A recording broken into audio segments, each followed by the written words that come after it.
C'est inquiétant. Plus les jours passent, plus vous voyez combien de fois l'on a, dans ces derniers temps, développé des réflexes de féticheurs, de féticheuses dans la vie des chrétiens et des chrétiennes, ou des gens qui se disent chrétiens ou chrétiennes.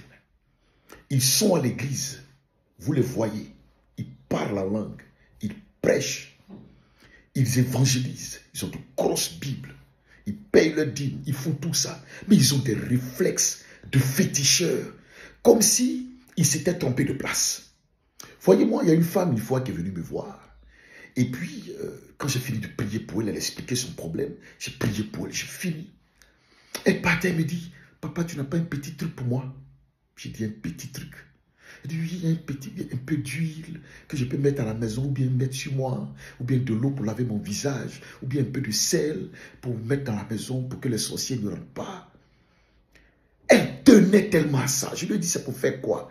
Non, on nous donne ça souvent pour se protéger. On nous donne ça pour se protéger. Non, si tu as des petits trucs comme ça, tu peux me donner. Peu importe le prix, moi j'ai payé. Et parce qu'on a besoin de ça aussi. Papa, c'est vrai, Jésus est mort, hein, mais on a besoin de ces petites choses-là. Elle est diaconesse. Des années à l'église. Regarde le réflexe qu'elle a. Et c'est ce réflexe-là que beaucoup de prédicateurs ont développé dans des chrétiens, ont développé dans des fidèles. On les a conditionnés. Aujourd'hui, ils ne peuvent plus s'en passer. Ils ont besoin d'eau. Ils achètent des bouteilles d'eau parce que sans ça, ils ne se sentent pas en sécurité. Ils ont besoin d'huile pour mettre sur leur visage parce que sans ça, ils n'ont pas la faveur de Dieu. Ils ont besoin de sel parce que sans ça, ils ne sont pas agréables à Dieu. Ils ont besoin d'hysope. Ils ont besoin de des fils. Ils ont besoin de balayer le diable avec un balai prophétique. Ils ont besoin de casser des canaris. Oui, il y en a qui cassent des canaris. Il y a des gens la nuit qui s'en vont déposer des œufs. Des chrétiens, hein, qui vont dans des carrefours déposer des œufs. Il y a des gens qui doivent aller prier sur des tombes. Vous n'êtes pas fatigués. Vous êtes des chrétiens. Vous dites avoir accepté Jésus.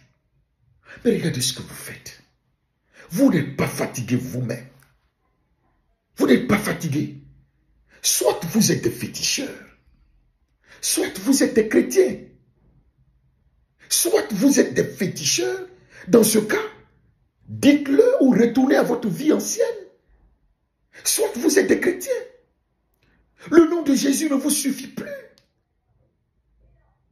La Bible dit, aussi Dieu lui a donné le nom qui est au-dessus de tout nom, afin qu'au nom de Jésus, tout genou fléchisse dans les cieux, sur la terre et sous la terre, et que toute langue confesse que Jésus est Seigneur à la gloire de Dieu le Père. Vous-même, quand vous faites ce que vous faites là, vous n'êtes pas fatigué. Comme cette femme qui avait sa bouteille d'huile qu'elle mettait tous les jours.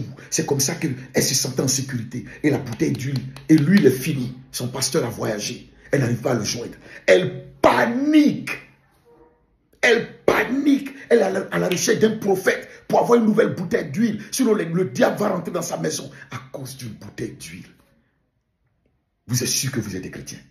Voilà le réflexe qu'on a développé dans les églises. Donc, quand je parle des hôtels, il ne faut pas que des gens viennent m'embrouiller parce que je sais de quoi je parle. Je sais dans quel trafic les gens sont aujourd'hui. Comment des vies ont été bousillées. Vous êtes des chrétiens ou bien vous êtes des féticheurs.